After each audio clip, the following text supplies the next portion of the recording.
What's up, family?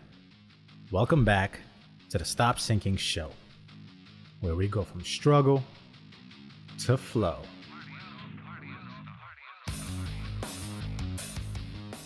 Something that's taken me a long time is to trust my intuition. I don't necessarily mean it took a long time to develop the intuition itself. I think that is natural for it to take time to be fine-tuned, and I think we are all fine-tuning our gut from the collection of our experiences at all times.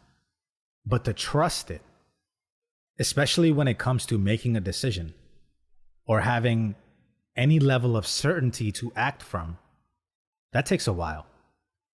That's why a lot of us have the issue of overthinking and being indecisive. We're not exactly in tune with our guts, our intuition.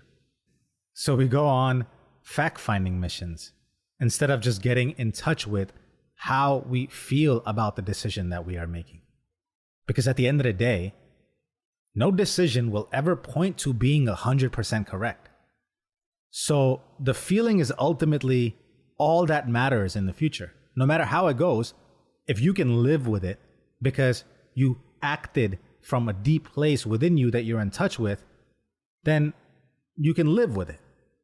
If you do this through data and fact gathering, then you'll just blame yourself endlessly for not having searched around one more corner and having to figure out one more thing and learn one more thing. And I'm not saying don't gather knowledge.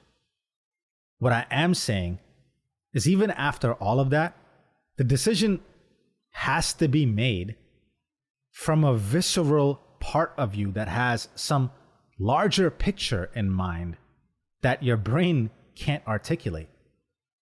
Again, it took me a long time to begin to delegate this task to this part of me that wasn't my analyzing brain.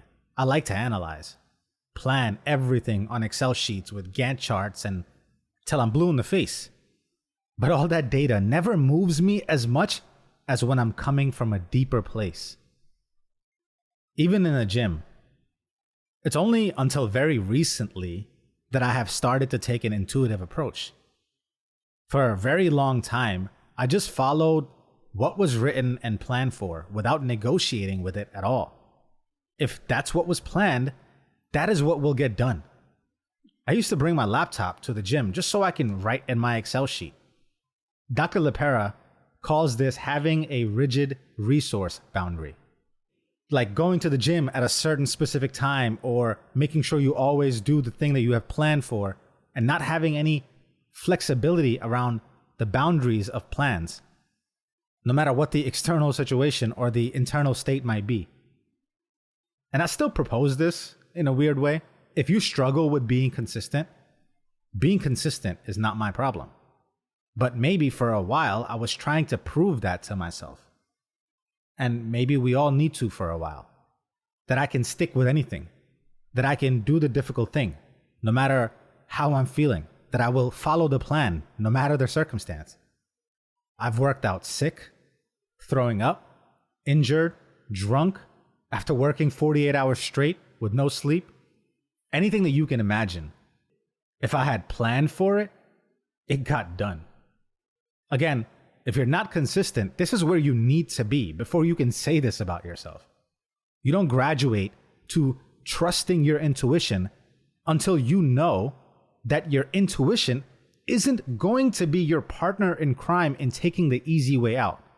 Your intuition is only trustworthy when it has watched you work tirelessly, when it understands your goals, when it knows what you want out of life, when it knows your unrelenting ability to pursue.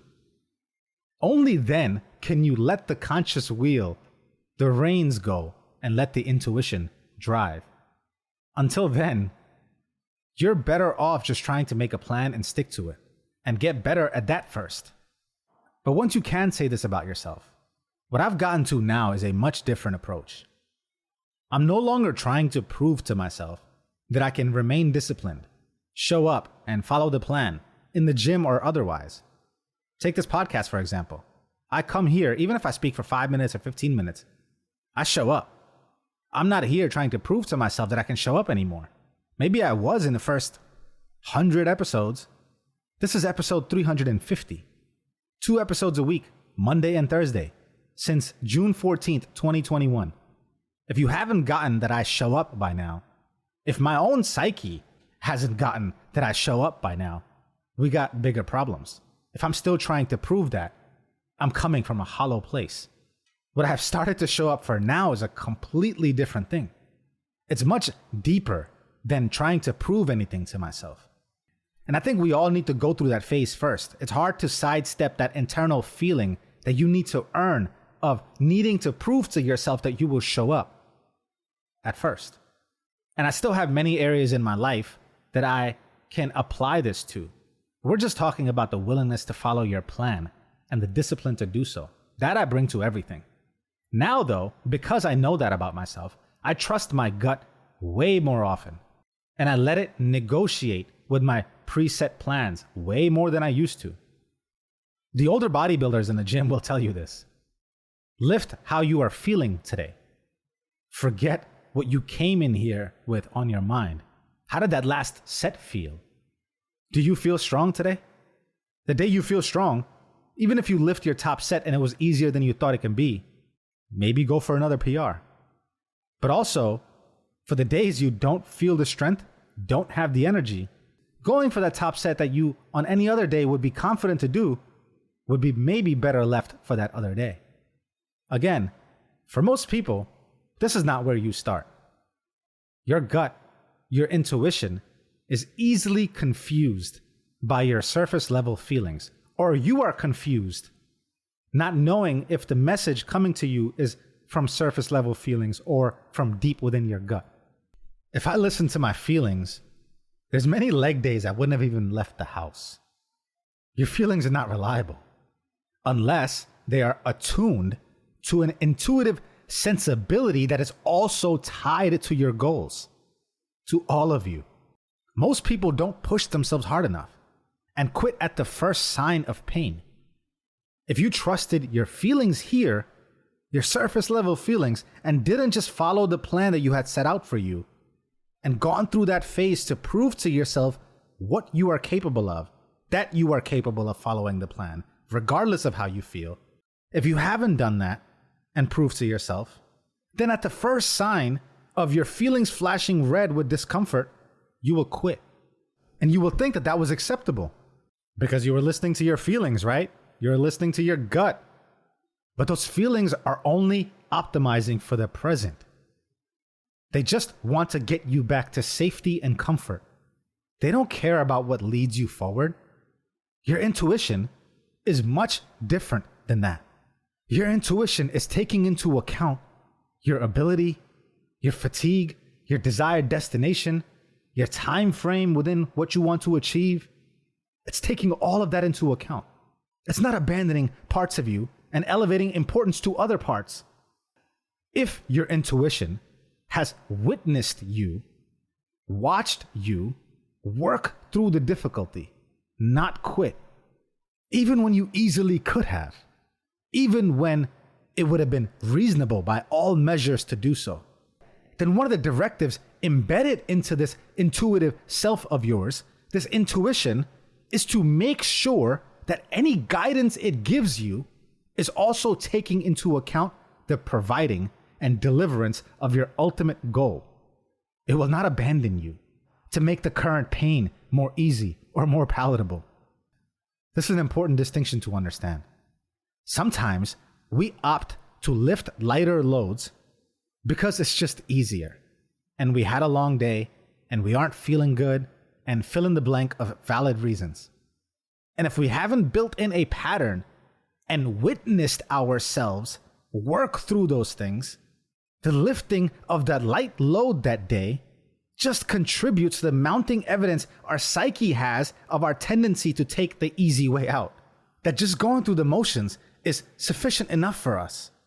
That the potency of the stimulus of where that leads, as far as its impact on our goals in a given time period, is less important than our temporary comfort.